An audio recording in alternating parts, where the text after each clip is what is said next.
Hello, welcome again to our discussion of Proclaim Liberty Throughout All the Land. I hope by now you've memorized the 28 principles. We're almost through discussing them. And once again, I promise you, you'll never be the same if you commit them to memory. Just like you did the multiplication tables, remember? That was a great blessing to you your whole life, wasn't it? We're on page 48 as we discuss principle number 20. And let me say first, the founders created three branches of government, as we mentioned before, put checks and balances between them. But let me ask you a question. Do you think the legislature in lawmaking could ever pass a bad law? I think most of us would say yes. I think that's very possible. We've even seen it. Well, if the legislature passes a bad law, how do you protect people? Let's say the legislature, representing a majority, passes a law that might infringe on the rights of the minority. How do you protect minority rights against majority tyranny? And that's the concept of Principle 20, which says, efficiency and dispatch require the government to operate according to the will of the majority, but constitutional provisions must be made to protect the rights of the minority.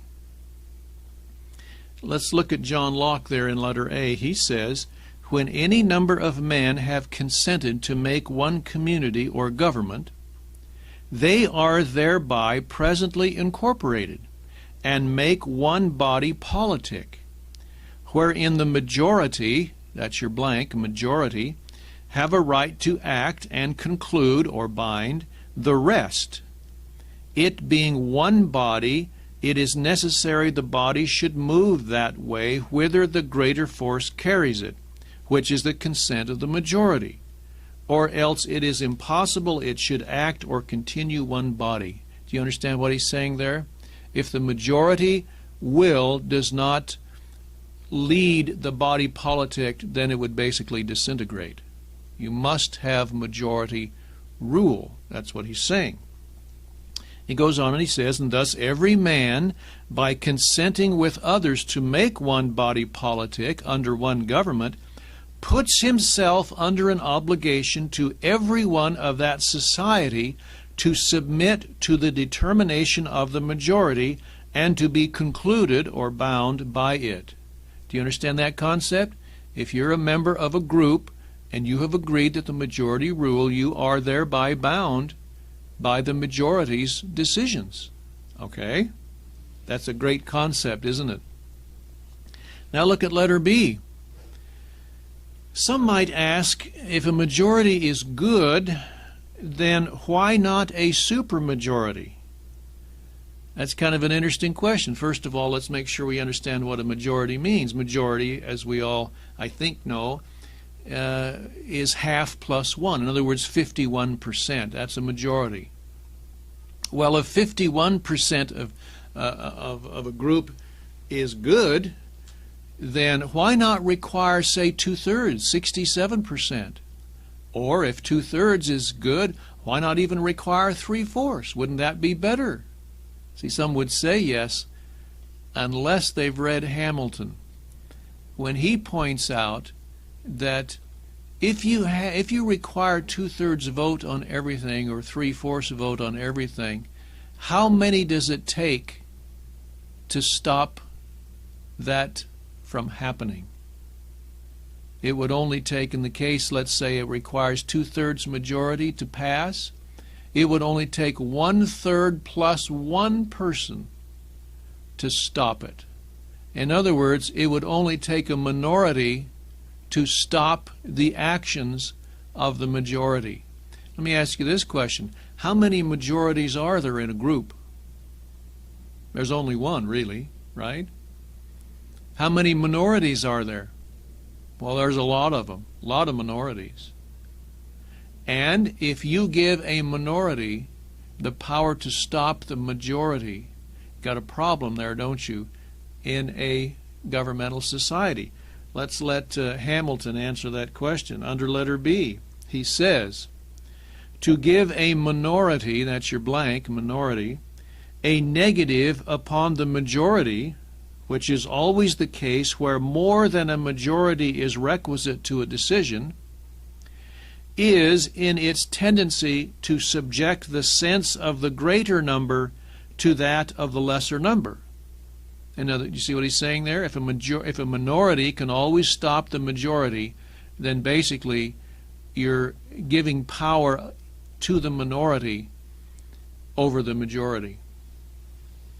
Okay, under letter C, while the body politic must move with the majority, Jefferson said that in a republic laws must be in place to prevent the tyranny of the majority, because as we've mentioned, the majority may once in a while pass a bad law. Okay, how do you prevent that? Let's read Jefferson. He says, all too will bear in mind this sacred principle, that though the will of the majority is in all cases to prevail, that will to be rightful must be reasonable, that the minority possess their equal rights, which equal laws must protect. That's your blank, equal. And to violate would be oppression. What is Jefferson saying here? While it's necessary that the majority rule, you must also in your government establish laws which protect the rights of the minority. You cannot allow a tyranny of the majority. And that's what happens in a pure democracy, for example, where you just have majority rule. Whatever majority says happens. But in a republic, while you have majority rule, you must also have laws that protect the minority. Let me just give you an example. And the most prominent example is graduated income tax. Now you see, the representatives of the people in a pure democracy may pass a graduated income tax, which means what?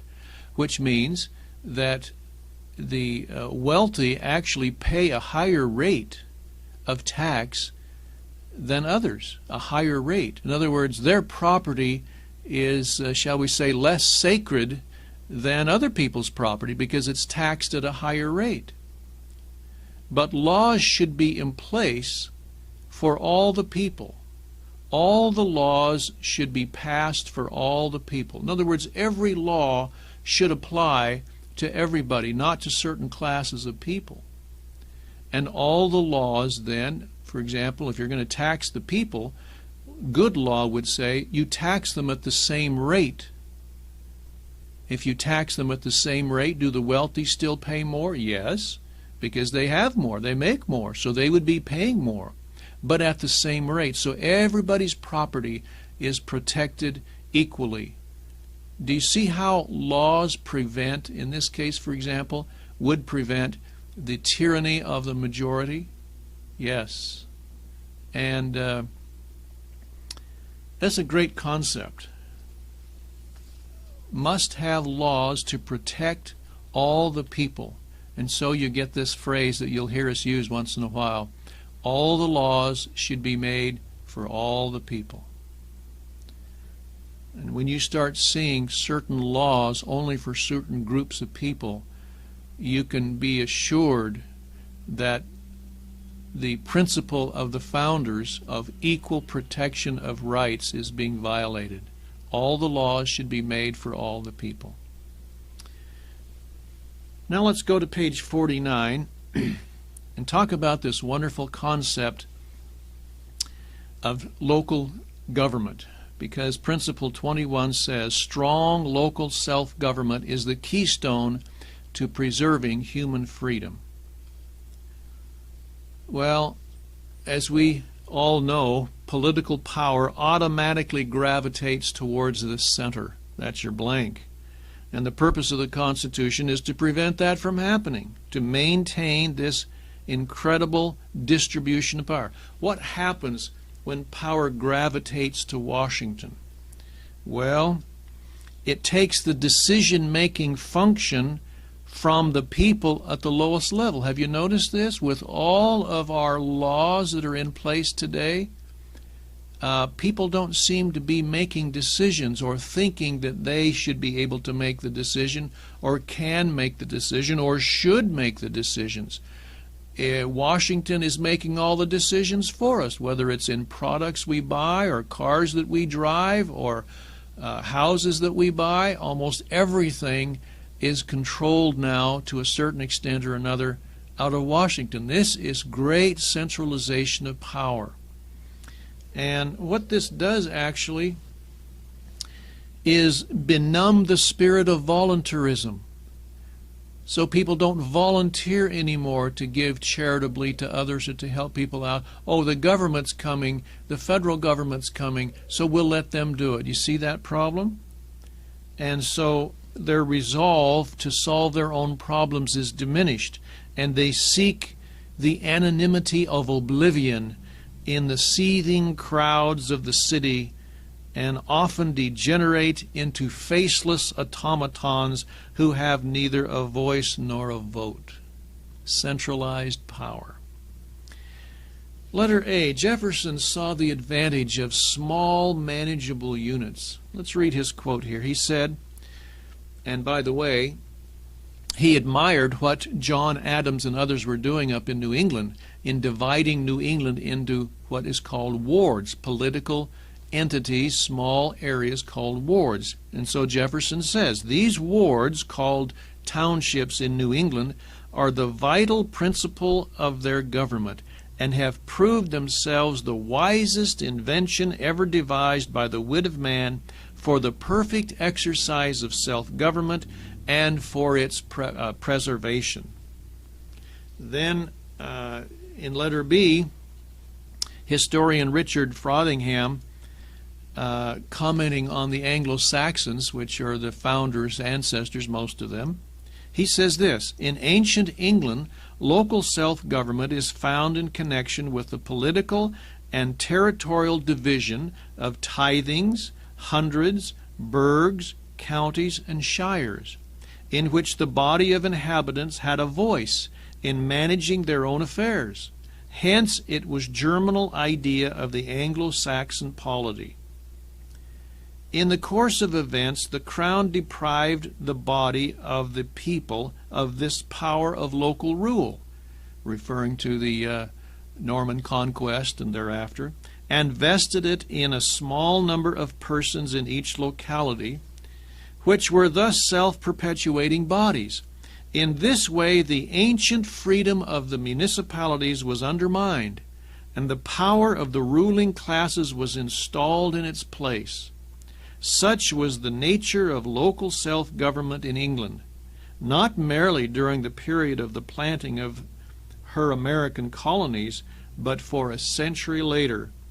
It was a noble form robbed of its life-giving spirit. You see that? Jefferson, on the next page, letter C, said this: the true theory of our Constitution is surely the wisest and best, that the states are independent as to everything within themselves, and united as to everything respecting foreign nations. Let the general government be reduced to foreign concerns only, and let our affairs be disentangled from those of all other nations, except as to commerce, which the merchants will manage the better, the more they are left free to manage for themselves. That's a great concept, isn't it? And our general government may be reduced to a very simple organization and a very inexpensive one, a few plain duties to be performed by a few servants. What an incredible thought. The federal government should be very small with only a very few duties. This brings us to our next principle, which is number 22, which says a free people should be governed by law and not by the whims of man. You know, it's kind of interesting, an indication that local governments are being intruded upon by the national government is when politicians begin to force their will or opinions onto the people. And so This is what we call the whims of men. You've noticed the whims of men, haven't you? Well, the founder said we should be governed by fixed law and not by the whims of men. The whims of men represent rulers' law at its worst. Letter A, the American founders and their Anglo-Saxon forebears had an entirely different point of view. They defined law as a rule of action, which was as binding on the ruler as the people, and that's your blank, ruler, as the people. In other words, as we've said before, all laws should be made for all the people, including those in charge, including the elected officials. John Locke said, freedom of men under government is to have a standing rule to live by, common to everyone of that society, and made by the legislative power erected in it.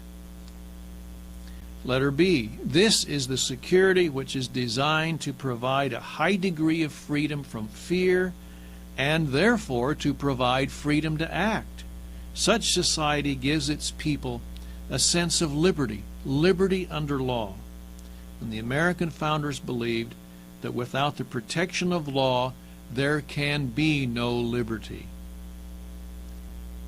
Let's look at what John Locke said under number 1, basically saying, unless we have an orderly society created by law, we might as well go and live in the jungle.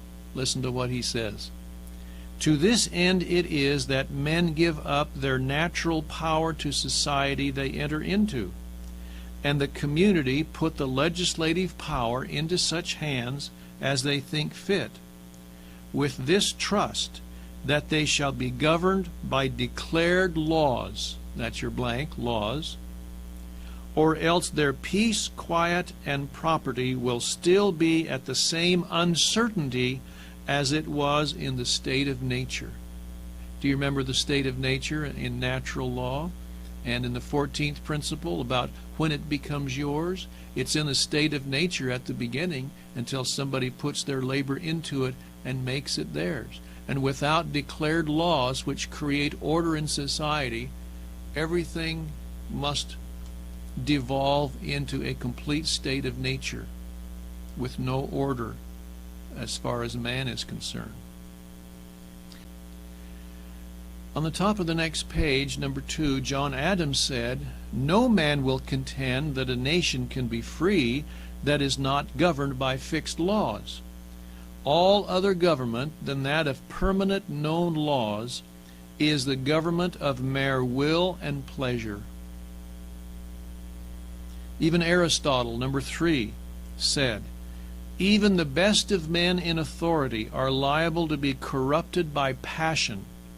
We may conclude then that the law is reason without passion, in other words, the whims of men, and it is therefore preferable to any individual. That's Aristotle. Back to John Locke again. He says in number 4, the end of law is not to abolish or restrain, but to preserve and enlarge freedom. This is an interesting discussion to have with young people, because our young people need to know these concepts. How many young people and even adults now today feel like there's too many laws, too many restrictions, and so forth? Well, there are certainly in some places, but law, really proper law, as John Locke says here, is not to abolish or restrain freedom, but to preserve and enlarge freedom. Let's go on. For in all the states of created beings, capable of laws, where there is no law, there is no freedom. For liberty is to be free from restraint and violence from others, which cannot be where there is no law. Under letter C, the founders knew and believed this. You must have law. But they said, you know, it doesn't do a bit of good to have law if there's so many laws that people can't read them or they can't understand them. They're constantly changing. Madison said this, It will be of little avail to the people that the laws are made by men of their own choice, if the laws be so voluminous that they cannot be read, which is your blank, read, or so incoherent that they cannot be understood, another blank, understood. If they be repealed or revised before they are promulgated, and undergo such incessant changes, changes is your blank, that no man who knows what the law is today can guess what it will be tomorrow. Law is defined to be a rule of action. But how can that be a rule which is little known and less fixed? The next time you walk into some legal office and seeing all those books, all those laws, you think about this. Laws must be simple to understand. You shouldn't, as this goes clear back to Cicero in natural law, you shouldn't have to hire a bank of attorneys to understand them. Law should be very simple. And as we'll see in the example of ancient Israel, everyone was required to read the law every year. Isn't that a great thing? Because the laws were very simple and very few. Now,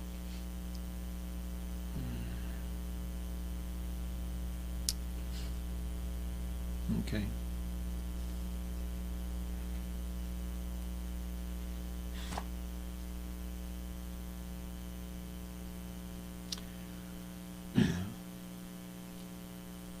Now we come to, let's see, hold on. Now we come to principle 23. And if you'll turn back with me again to the appendix, page 195, what we have discussed up to this point are the foundational principles, you remember, 1 through 15. We have finished discussing principles 16 through 22, which are the structure of government, how the founders set up our Constitution.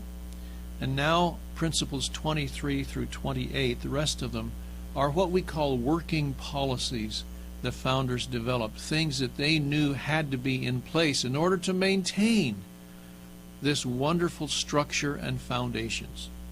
So now we come to principle 23, which is an incredibly important working policy, and it says, a free society cannot survive as a republic without a broad program of general education.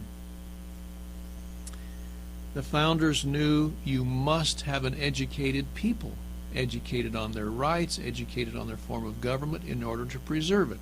Listen to John Adams as he described what was happening very early in Massachusetts. He said, they made an early provision by law that every town consisting of so many families should always be furnished with a grammar school. They made it a crime for such a town to be destitute of a grammar schoolmaster for a few months, and subjected it to heavy penalty, so that the education of all the ranks of people was made the care and expense of the public. Public, that's your blank. In a manner that I believe has been unknown to any other people, ancient or modern. Once in a while I'm asked a question about public education, and if the founders believed in public education, my answer is yes, but the right way. And here it describes it. Every town of a certain number was required by law to have a grammar school. And at the expense, well, what does a grammar school teach? Reading, writing, arithmetic, those very basic things to help people come out of being illiterate, to help them become literate, which means they can read and write and do basic arithmetic. And the expense was the local community. Must have that. He says, going on, the consequences of these establishments we see and feel every day. This is written in 1765. A native of America who cannot read and write is as rare as a comet or an earthquake. That's your blank, earthquake. It has been observed that we are all of us lawyers, divines, politicians, and philosophers, and I have good authorities to say that all candid foreigners who have passed through this country and conversed freely with all sorts of people here will allow that they have never seen so much knowledge and civility among the common people in any part of the world.